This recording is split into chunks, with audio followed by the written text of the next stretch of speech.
back session, so it's just running out of the last one. So, welcome to the future of media. My goal here is I'm going to talk a little about my take on the future of media. I'll give you my background, I'll talk about my take, but I'm going to keep that brief because I really want this to be interactive. We can make it a discussion, ask your questions, chat or share with each other, because this is a wide open field. I think it's going to get very interesting. So let me start with my background. My name is Mark Herschberg. I am a CTO, CPO, often a fractional chief technology officer, chief product officer. So my day job, I build tech startups. And I've been in a lot of verticals, including media and ad tech, as well as cybersecurity, enterprise software, and other areas. But I also inadvertently became an author. I wrote a book, The Career Toolkit: Essential Skills for Success That No One Taught You. And actually, that was my previous session here. And when I did the book, I said, there's a problem with books. There's an inherent problem with all of them. So, my book, this is a career skills, a business book, and has advice in it. So, I've got 10 chapters, 10 pieces of advice. One of them is networking. Here are networking tips. Well, here's the thing: where you read information isn't where you need information. Think about that a second. Where you read information isn't where you need information. So if we think about those networking tips, where are you reading them? Probably sitting at home on your couch. Where do you need them? 2 months later, as you're at a conference. We have a disconnect in time and space. Now, in theory, you can carry the book with you, but no one does that. In theory, you could have the Kindle version on your cell phone and go in and try to say, oh, wait, okay, wait, what was that I'm going to look at? But it's not really convenient. It wasn't designed for that because the book was designed to be a set of a lot of information. Now let's think about other ways we communicate. We have email, we have social media, we have articles, we have blog posts, things like what we read on Medium, and that's all typically organized chronologically. If you look at how Medium organizes your posts, it is most recent first, and then it goes down. There might be, I forget if Medium allows you to pin a few to the top, it may, but mostly it's organized chronologically. Most blogs are organized chronologically. Social media tends to be organized chronologically. And this is unfortunate because people who create content, when we put it out, we blast it out and we do the throw it against the wall and see what sticks. So let's suppose you are a leadership guru and you're putting out leadership advice and you post something this afternoon, you send it on social media, and what happens? Well, half your audience, they're not even on social media because they've got other stuff to do. Even the people who happen to see your post, well, they say, well, hey, that's great, but I don't have a leadership problem. I have a problem getting customers or retaining people or something else. So lovely advice, not relevant, and they ignore it. 6 months from now, when they say, okay, now, boy, I'm having leadership challenges, are they going to search through your old social media and try and find something? Probably not. Are they going to say, oh, you sent an email each week. I'm glad I saved it. Now I can search through the archive and try to read all your old stuff and find what I need? No, they're not. We have these two problems, which is a disconnect in time and space between the creation or distribution of media and the access of media. And then we typically have things organized by time, which is not always how we really live and think. My problems are not organized by time. I'm going to have leadership problems this month. Next month, I have sales problems. After that, I have a different set, and I can just organize it that way. So really, we need to change media from this push and broadcast approach to a pull approach, where I, as a content consumer, can say, I want to pull what I need right now. I need leadership today. I need marketing ideas tomorrow. Or at this place, I'm going to my mother-in-law's house and oh my God, she's so difficult to deal with. right here and now for the next 5 hours, I need tips on how to deal with difficult in-laws. So there's all sorts of different nonlinear ways we want to access information. And for the first time in history, we actually can, because this book, this is how we manage knowledge for most of human history. And again, that was cumbersome. We didn't want to carry the book with us, whether we're going to the conference or doing something else. We need we it just wasn't effective. But today we have all of human knowledge right here in our pockets. The problem is we can't always access it easily. Again, I can have those networking tips from the book. I've got the Kindle version, but still, right before I go into the conference, don't want to reread the chapter. I try to look over the highlights. It's still not always effective. And so we need to create new tools that pull information to us quickly and efficiently. Now, Google Glass, for all its problems, and there were many, was actually on the right track. Imagine I'm walking down the street and I run into you. And right there, I'm thinking, oh, I haven't seen you in years. I'm maybe first trying to remember your name. But then, even if I remember who you are you married? I think maybe you're getting divorced and you have some kids, and how old are they? And what's going on? Are you still at the old job? I'm trying to think of all this. But imagine a version of Google Glass, or really any type of augmented reality, whereas I'm walking down the street and it spots you and it says, oh, that's Chris. And Chris did get divorced 2 months ago because you put that in your social media feed and we were able to pull it up. And you have two kids, and your kids are 7 and 12, and you just posted the 12-year-old just made first violin. And if I have that all in front of me, that's fantastic, because here and now, at this time, at this spot, that's where that information is relevant for me. I didn't need it an hour ago. I don't need it an hour from now or in a different location. I need it here and now. But this device, even with its current interface, as I'm walking down the street, I can go, "Oh, hold on, let me search you, let me look you up." That's inefficient. And this is one of the subtle but important pieces about the future of media. It's not that the information doesn't exist, it is out there, it's accessible, but inefficient.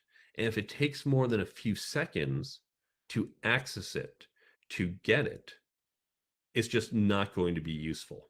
So we need to restructure media so we can more efficiently grab something. In theory, this is what search engines do. I have a question, I have a problem. By the way, not LLMs. That's a whole different thing, and we can talk about that. But the search engine is a pull, but it's just not quick and efficient, because it says, well, here's some pages, and maybe what you're looking for is on the page, and maybe not. And I'll give you the whole page, and I have to filter through the page. And we're talking minimum tens of seconds, if not minutes, which is not always effective for certain use cases. Certainly not for that walking down the street, or I'm about to walk into a conference. It is helpful if I have an interview next week and I say, oh, I'm going to need this information. I need to know how to answer these questions next week. I know the time and place ahead of time. Great. I can spend a little time investing. So this is what we're going to see with media. I'll mention before we get into Q&A, I've built a tool based on this. And actually, I just got the patent approved by USPTO yesterday. I'm very excited about that. I built a tool called Brain Bump. Now, you don't have to look at, this is not an ad, and it's completely free, so I'm not trying to sell you anything. I'm going to put the URL into the chat because I'm having trouble with the share. So Brain Bump is based on this idea. And what Brain Bump does, and this is just one trivial small way to do it. I think there's going to be a lot more, much more sophisticated ways to do this.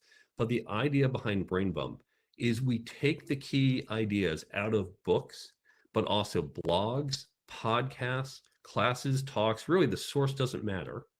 And we put, here's the key point that you are trying to remember, that takeaway. We put into the app, they have individual tip cards, and they are all tagged by topic. Think hashtags. And so what this allows is that as you're going into that conference, you're saying, what were those networking tips? Because I read them 2 months ago, but I need them now. Right as you're coming down the elevator going to the conference, you open the app and you hit the tag networking, And there are the networking tips. And you just flip through and go, right, yep, okay, yep, good, okay, that's a good point, yep, remember to do that. The tips are typically 1 to 4 sentences. They're bite size. Here is the key takeaway. And we put them in their, think of it like flashcards or almost like flipping through profiles on a dating app. You've just got them right there and you can pull it up in seconds.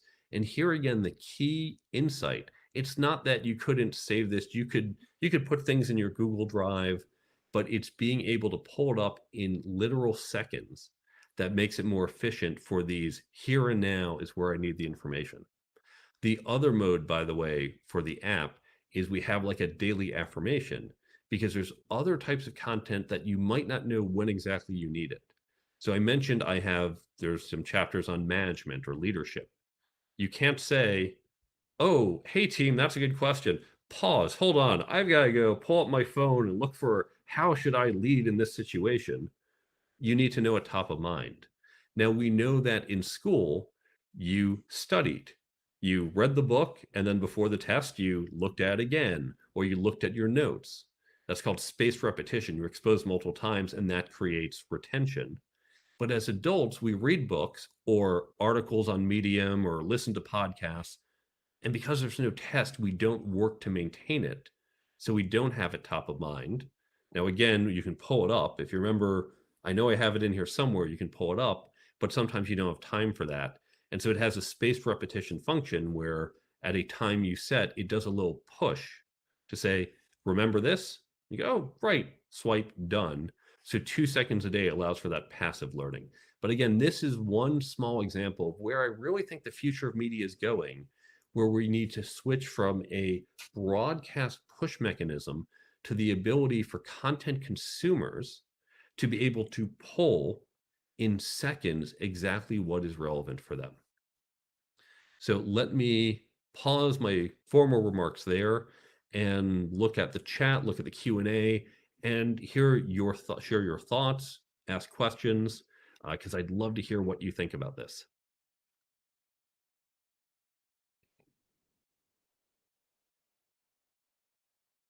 Okay, no questions yet. And I've done enough podcasting to know we don't want dead air. This is a live show. So this is where I kind of vamp until we get information. I will say I think there's, and again, please jump in, interrupt me at any time with your questions and comments. I think augmented reality is really, this is where it's going to shine, because the augmented reality, of course, is context sensitive. And augmented reality, if you don't know the term, we've all heard virtual reality. I put in the headset and I'm walking on Mars, or I'm doing whatever cool thing I want to do. I play a lot of games on my VR headsets.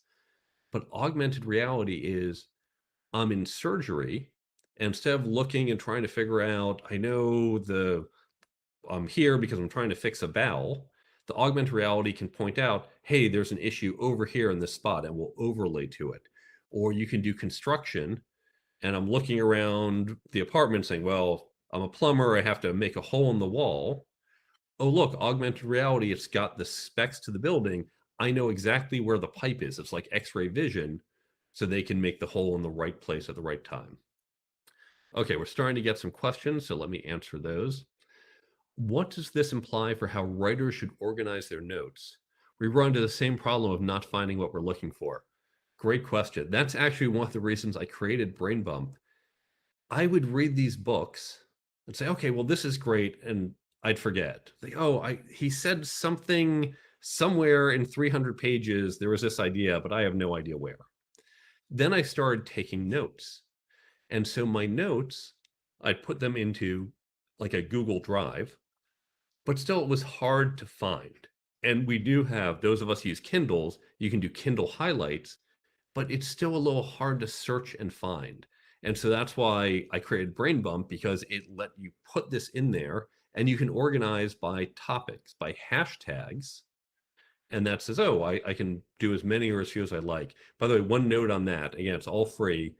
Brain Bump right now, 1.0 version, which is live, that, or 1.5, I think we're up to, that has content from content creators, from the authors and podcasters. The 2.0 version that's coming out end of this month, beginning of September, will let you put your content there.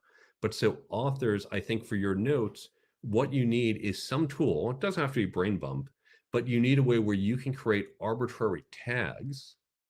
And this way you can organize things not linearly. When I think about a Word doc or Google Doc, they're linear. Even if you're into the mind maps, you say, oh, it's not linear. Still, it's hard to find. If so, a mind map is something where you've got all these legs. It's like more than a one-dimensional or two-dimensional layout. For I guess it's a two-dimensional layout, but trying to think the right way to describe it. You have multiple branches off of things. So think more like a tree of knowledge. But still, you might have a leaf here and a leaf there that they're in these separate branches, but they relate. And so you need a way to link them through the tagging. So I'd recommend you look for something that has some type of tagging solution.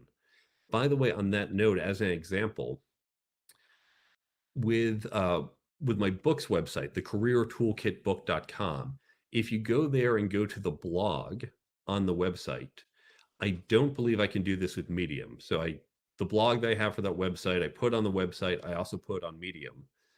Yes, the blog is laid out linearly, but everything has a topic. And in fact, you can filter by topic. So you can say, I want to get leadership advice, and it's going to filter out just the leadership stuff. Now, within the leadership, it does list those by time chronologically still, but you've now that you'll see an article from last week and one from last month and one from last year, and it cuts out all the other noise because it effectively, the blog I'm using, and most blogs support this, allow you to do that type of tagging.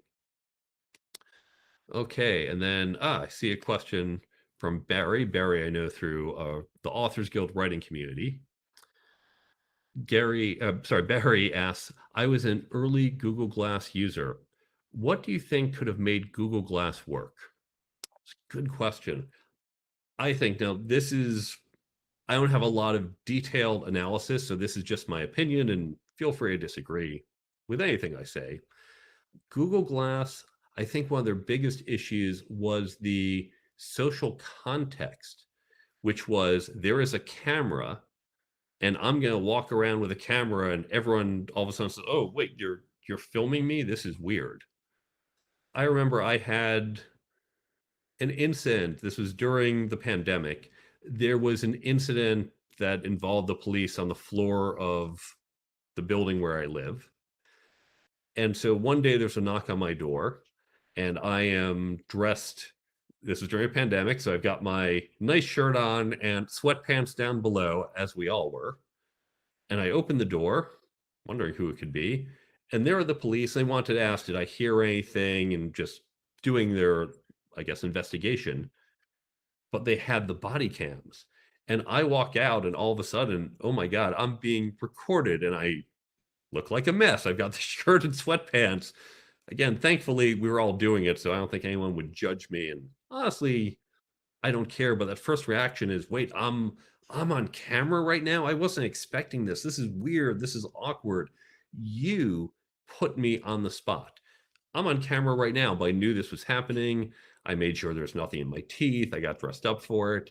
But when you're walking down the street and it's just like, surprise, you're on camera. I think that was very threatening to a lot of people. And so that's going to be one of the biggest challenges with Google Glass or something else, is just is this going to be recorded? Are we almost violating your privacy? And so that was a lot of the pushback for it.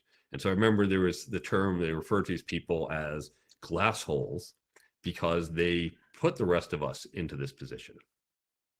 I think it's potentially solvable as long as there's some type of, I'm walking around, but it's not recorded and you need to consent in to be recorded. Now, there's a whole bunch of issues. I could hack into it and do it without your permission. So there's still some issues to be done, but I think it's less a technological challenge than a sociological one. Okay, I see a question in the Q&A. With all the noise in today's media landscape, how does one, from a personal versus professional company brand, I should do more, capture and maintain audiences' attention? Good question. In fact, this is going to get even worse. I'll tell you how it's going to get worse and then what we should do about it. On my other blog, so if you're here, you might have just found me listed in the Medium Day list of events. The blog that relates to what we're talking about now is the Cognosco Media blog that honestly I haven't been as active with, but that's going to start to change a little later this fall. I also have the Career Toolkit blog based on my book. And that one, I talk about AI quite a bit because people are saying AI in my job. And AI is going to bring two big challenges to us. The first has to do with labor displacement, and technology always does that, but the scale and speed with which that will happen is going to be unprecedented. But the other part of it is that content is just going to explode. And this is a really big problem. We have seen already, I know one science fiction magazine that I think around February or March said, we are pausing applications because all of a sudden people were they're using ChatGPT saying, give me a 3,000 word article on robots from Venus. And boom, there it was. And then they'd submit it. And this poor magazine they showed like the number of submissions was doing this and then just spiked. Now imagine that with blog posts, with social media, with types of advertising. Imagine that with conspiracy theories, with foreign governments trying to change our perception of things. We're going to see an explosion of information, including disinformation and bad information. And so it's going to be even more difficult to stand out. I think the solution to this, and I'm speaking not just as a content media person, but I think I mentioned at the start, I also have a background in cybersecurity and I do a lot with cybersecurity. I think it comes from, we as a society used to have this neutral expectation towards others. Hi, stranger. I don't know if you're good or bad, and that's fine. And maybe you're good or maybe you're bad, and I'll adjust as I get to know you.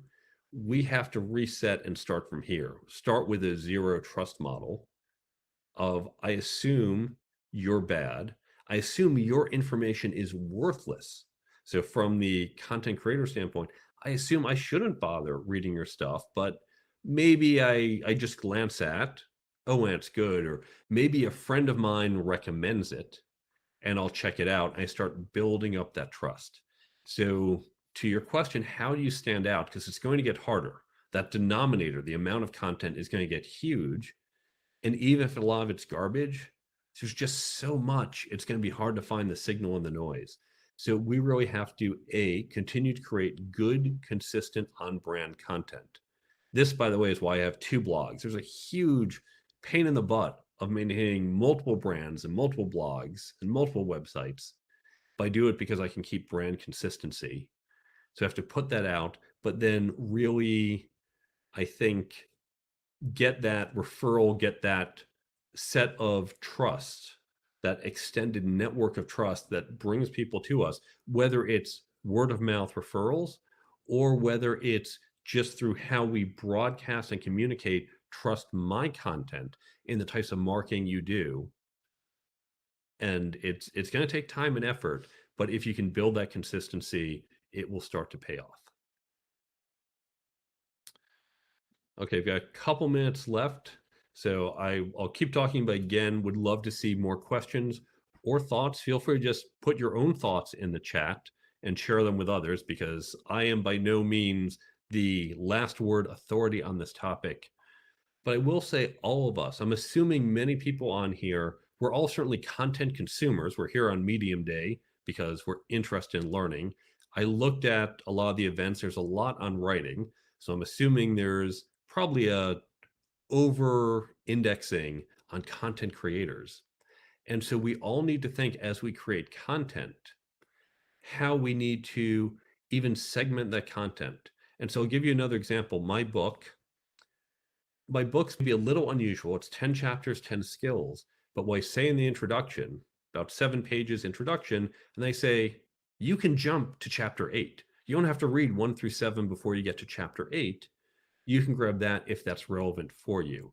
Now, I still wrote a linear book, but it's about how we can grab content and take pieces of it that are most relevant to the situation we're in. By the way, we can also talk about nonfiction stuff. I've been talking mostly, excuse me, we can also talk fiction. I've been talking mostly nonfiction information.